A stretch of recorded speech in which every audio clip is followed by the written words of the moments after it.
Hello friends, welcome to today session. तो आज हम बात करेंगे कंटिन्यूटी इक्वेशन के बारे में। पिछली वीडियो में मैंने बर्नौली थ्योरम को एक्सप्लेन किया था। तो बर्नौली थ्योरम जो है वो कंजर्वेशन ऑफ एनर्जी के प्रिंसिपल पे काम करता है, लेकिन जो हमारा कंटिन्यूटी इक्वेशन है ये कंजर्वेशन ऑफ मास के प्रिंसिपल पे ऑपरेट करता है।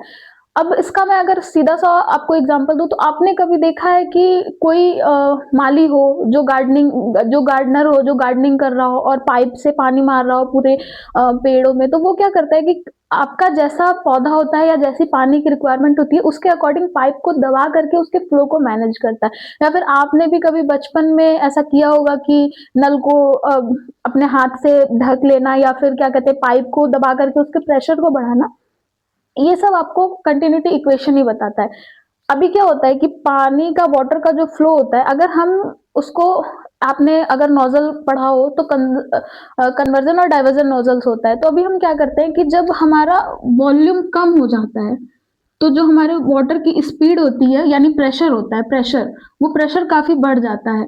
और इसी के अपोजिट में अगर हम वॉल्यूम बढ़ा देते हैं तो ये हमारा प्रेशर जो है डिक्रीज हो जाता है। यानी कि volume is directly inversely proportional to pressure. Pressure घटेगा तो वॉल्यूम बढ़ेगा और वॉल्यूम घटेगा तो प्रेशर बढ़ेगा। इस तरह से काम करता है। अभी ये तो हमने बेसिक कॉन्सेप्ट समझा कि आप कंटिन्यूटी इक्वेशन अपने रियल लाइफ में देखते कैसे हैं। अब अगर हम बात करें कि कंटिन्यूटी इक्वेशन को अगर हम एक्सप्लेन करें, तो सपोज करिए कि ये एक पाइप है और यहां से आपका वाटर एंट्री कर रहा है।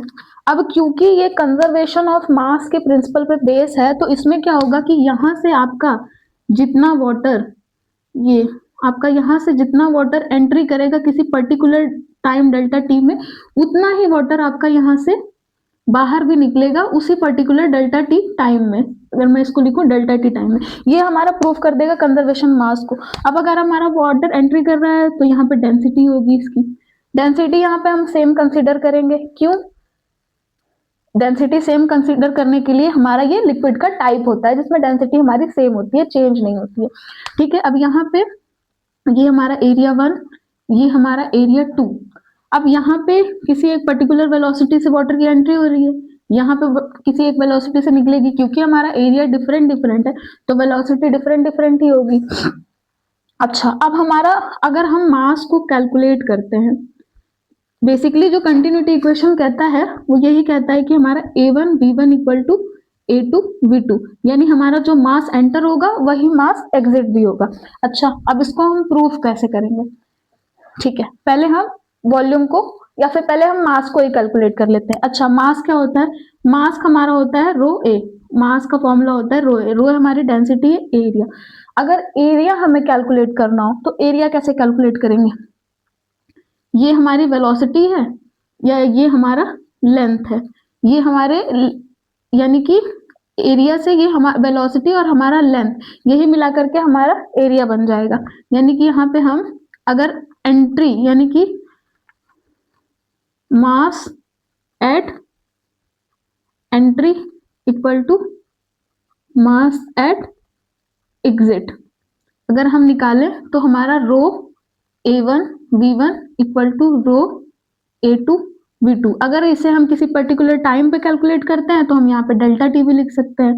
अब क्योंकि ये नॉन कंप्रेसिबल फ्लो है और डेंसिटी हमारी दोनों एंड पे सेम रहनी है, इसलिए हमारा रो यहाँ पे और यहाँ पे भी कैंसिल हो जाएगा। यानी कि हमारा a1 v1 equal to a2 b2। Time को आप कंसिडर करिए, टाइम भी कांस्टेंट ही है, उतने ही टाइम में पास होगा। तो फिर अगर लिखना चाहें तो डेल्टा टी लिख सकते हैं अगर टाइम के रिस्पेक्ट में कैलकुलेट कर रहे हैं तो। अदरवाइज ठीक है, a1 v1 यानी कि हमारा a1 v1 equal to a2 v2 equal to constant.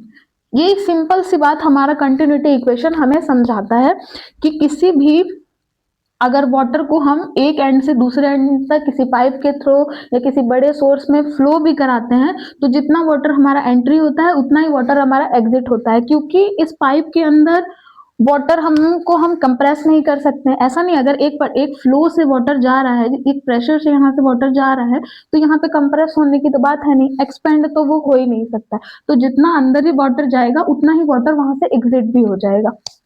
अच्छा, अगर अब वाटर ये मास कंज़र्वेशन की अगर मैं बात करूँ, तो क्या होता है कि अब देखिए जैसे यहाँ पे आप कोरिलेशन देख रहे हैं, अगर मैंने आपको पहले ही एग्ज़ाम्पल से बताया कि गार्डनिंग पाइप वाले एग्ज़ाम्पल से, अगर मेरा एरिया कम होगा, तो वाटर का फ्लो ज़्यादा होगा, यानी कि हमारा प्रेशर ज़्यादा होगा, वहाँ पे फ्लो भी ज़्यादा होगा, प्रेशर भी ज़्यादा होगा।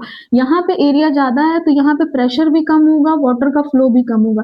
इसीलिए आप देखेंगे कि बड़ी-बड़ी जो हमारी नदियाँ होती हैं, उनमें क्योंकि वॉल्यूम बहुत ज़्यादा होता है, इसलिए वाटर स्टेबल रहता है। उसी की जगह पे आप कोई छोटी लेक या फिर पॉन्ड अपने घर के आस-पास में देखेंगे तो उनमें वॉल्यूम कम होता है। इसलिए वहाँ पे वाटर का फ्लो काफ़ी ज़्यादा रहता है, वाटर काफ़ी ऊपर-नीचे होता रहता है, मतलब कि एक फ्लो में नहीं रहता है। तो हमेशा याद रखिए कि रास्ता जितना कम होता है, मंज़िल उतनी ही तेज़ होती है। तो उम्मीद करती हूँ कि ये टॉपिक आपको समझ में आया होगा। कोई भी डाउट हो इससे रिलेटेड या आगे के टॉपिक्स आप मुझे कमेंट बॉक्स में बता सकते हैं। इस वीडियो का जो नोट्स है वो मैं आपको डिस्क्रिप्शन में प्रोवाइड करा दूँगी।